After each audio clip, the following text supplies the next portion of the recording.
আসসালামু আলাইকুম।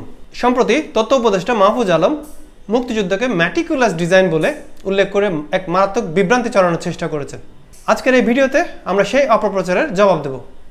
Meticulous design আমাদের মুক্তিযুদ্ধ কোনো টেবিলের উপর বসে তৈরি করা নকশা ছিল না। এটি ছিল দীর্ঘ 23-24 বছরের শোষণ, বঞ্চনা এবং বৈষম্যের বিরুদ্ধে নিপীড়িত মানুষের স্বতঃস্ফূর্ত এবং সুসংগঠিত আন্দোলনের চূড়ান্ত পরিণতি। যারা ইতিহাসকে বিকৃত করতে চান তাদের জেনে রাখা ভালো, বাংলাদেশের স্বাধীনতা রাতারাতি আসেনি। একটু পেছনে ফিরি। 1952 সালের ভাষা আন্দোলন থেকে শুরু করে 1966 সালের ঐতিহাসিক 6 দফা আন্দোলন, তারপর 1969 সালের গণ অভ্যুত্থান। প্রতিটি ধাপে বাঙালি জাতি নিজেদের অধিকার আদায়ের জন্য রাজপথে নেমেছে। প্রতিটি আন্দোলনে ছিল স্বাধীনতার পথে এক একটি গুরুত্বপূর্ণ মাইলফলক।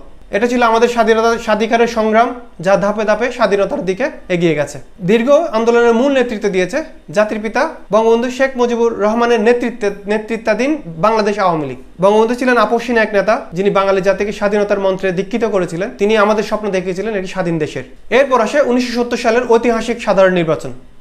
এই নির্বাচনে বঙ্গবন্ধু শেখ মুজিবুর রহমানের নেতৃত্বাধীন আওয়ামী লীগ নিরঙ্কুশ বিজয় ছিল, জনগণের সুস্পষ্ট ম্যান্ডেট। বাঙালি জাতি স্বাধীনতার পক্ষে তাদের চূড়ান্ত রায় ঘোষণা করেছিল। এই জয় ছিল স্বাধীনতার পক্ষে জনগণের পরিষ্কার ঘোষণা।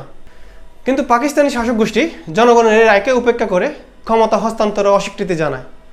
উল্টো 25শে মার্চের রাতে নিরস্ত্র বাঙালির উপর ঝাঁপিয়ে পড়ে অপারেশন সার্চলাইট নামে এক বর্বর গণহত্যা শুরু করে। ঠিক তখনই 26শে মার্চের প্রথম প্রহরে বঙ্গবন্ধু শেখ মুজিবুর রহমান স্বাধীনতার ঘোষণা দেন, আর শুরু হয় আমাদের সশস্ত্র মুক্তিযুদ্ধ। এই যুদ্ধ বিচ্ছিন্ন কোনো নকশা ছিল না। এটি ছিল সাধারণ জনগণের অধিকার আদায়ের সংগ্রাম, একটি স্বাধীন ও সার্বভৌম বাংলাদেশের স্বপ্ন পূরণের লড়াই।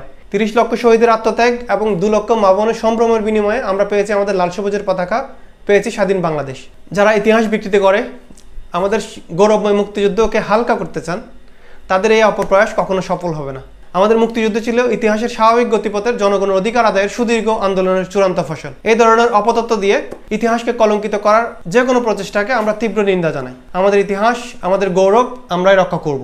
আসুন আমরা ঐক্যবদ্ধভাবে এই অপপ্রচারের বিরুদ্ধে রুখে দাঁড়াই এবং নতুন প্রজন্মের কাছে মুক্তিযুদ্ধের সঠিক ইতিহাস তুলে ধরি।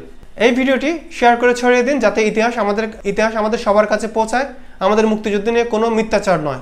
জয় বাংলা, জয় বঙ্গবন্ধু।